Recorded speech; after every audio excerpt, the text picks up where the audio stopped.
So hi guys, welcome back. Now we will discuss the summary of chapter 8 entitled Subnetting IP Networks. So, designing, implementing, and managing an effective IP addressing plan ensures the network can operate effectively and efficiently.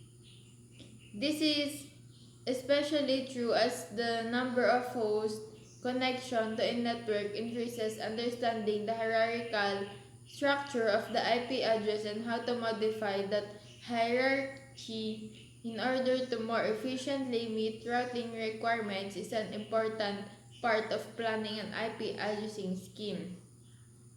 In the original IPv4 address, there are two levels of hierarchy. First is a network and a host. These two levels of addressing allow for basic network groupings that facilitate in routing packets to a designed network router. Send network. A router forwards packets based on the network portion of an IP address.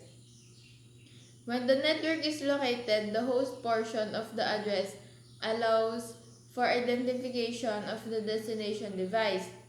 However, as the networks grow, with many organizations adding hundreds and even thousands of hosts to their network, the two-level hierarchy is insufficient. Subdividing a network adds a level to the network hierarchy, creating, in essence, three levels: a network, a subnetwork, and a host.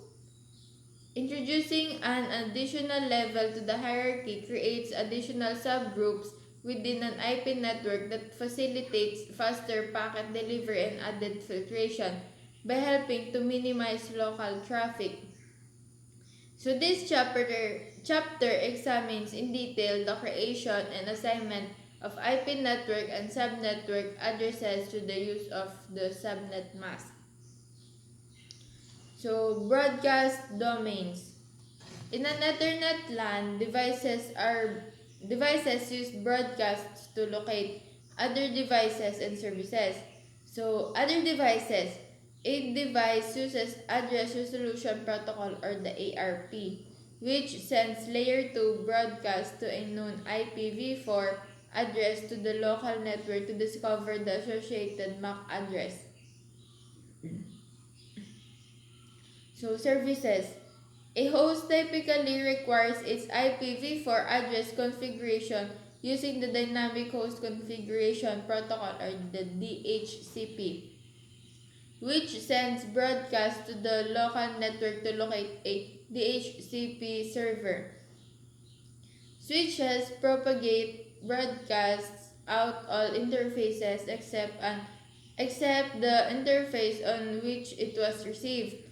For example, if a switch in the figure were to receive a broadcast, it would forward it to the other switches and other users connected to the network.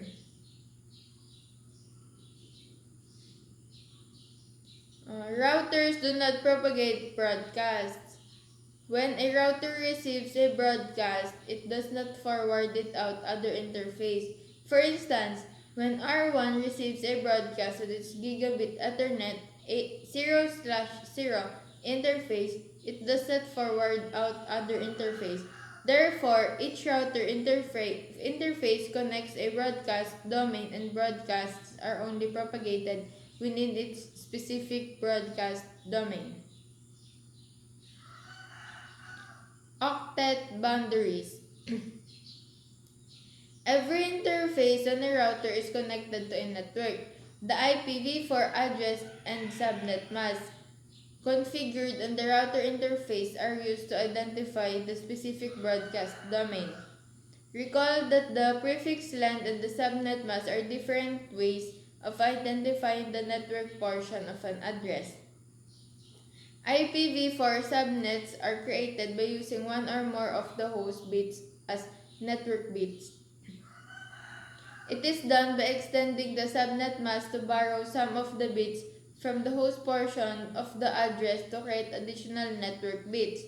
The more host bits that are borrowed, the more subnets that can defined. Networks are most easily subnetted at the octet boundary of /8 or /16 and /24. The table in the figure defines this prefix length equivalent subnet mask, the network and host bits, and the number of hosts each subnet can connect.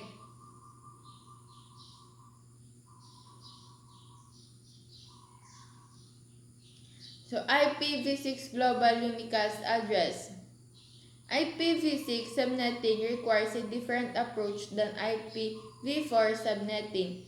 The same reasons for subnetting IPv4 address space in order to manage network traffic also apply to IPv6.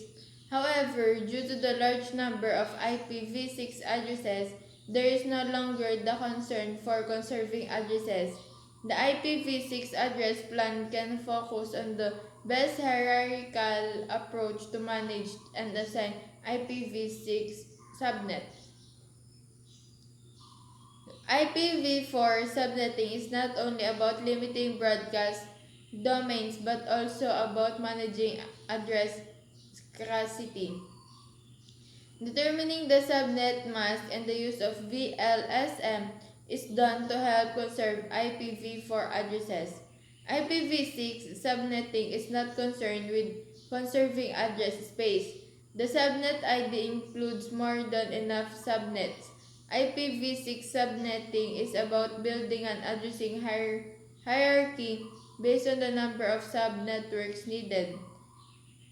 Recall that there are two types of assignable IPv6 addresses. An IPv6 link local address is never subnetted because it exists only on the local link. However, IPv6 global unicast address can be subnetted.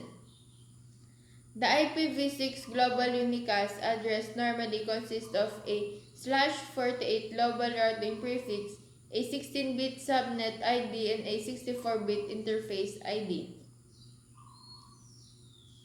So, Chapter 8, Subnetting IP Networks. The process of segmenting a network by dividing it into multiple smaller network spaces is called subnetting. Each network address has a valid range of host addresses. All devices attached to the same network will have an IPv4 host address for that network and a common subnet mask or network prefix. The traffic can be forwarded between hosts directly if they are on the same subnet. Traffic cannot be forwarded between subnets without the use of a router. To determine if traffic is local or remote, the router uses the subnet mask. The prefix and the subnet mask are different ways of representing the same thing, the network portion of an address. IPv4 subnets are created by using one or more of the host bits as network bits. Two very important factors that will lead to the determination of the IP address block with the subnet mask are the number of subnets required and the maximum number of hosts needed per subnet. There is an inverse relationship between the number of subnets and the number of hosts. The more bits that are borrowed to create subnets, the fewer host bits that are available. Therefore, there are fewer hosts per subnet.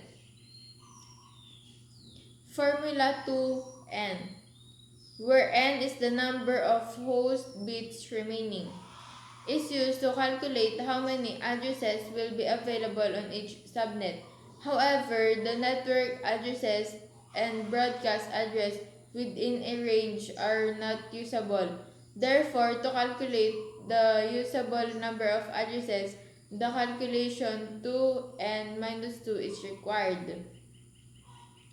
Subnetting a subnet or using variable length subnet mask or VLSM was designed to avoid wasting addresses. IPv6 subnetting requires a different approach than IPv4 subnetting. An IPv6 address space is not subnetted to conserve addresses. Rather, it is subnetted to support a hierarchical, logical design of a network. So, while IPv4 subnetting is about managing address scarcity, IPv6 subnetting is about building an addressing hierarchy based on the number of routers and the networks they support. Careful planning is required to make best use of the available address space. Size, location, use, and access requirements are all considerations in the addressing planning process. After it is implemented, an IP network needs to be tested to verify its connectivity and operational performance. So thank you for watching. That's all for summary for chapter 8. See you on the next video for the summary of chapter 9.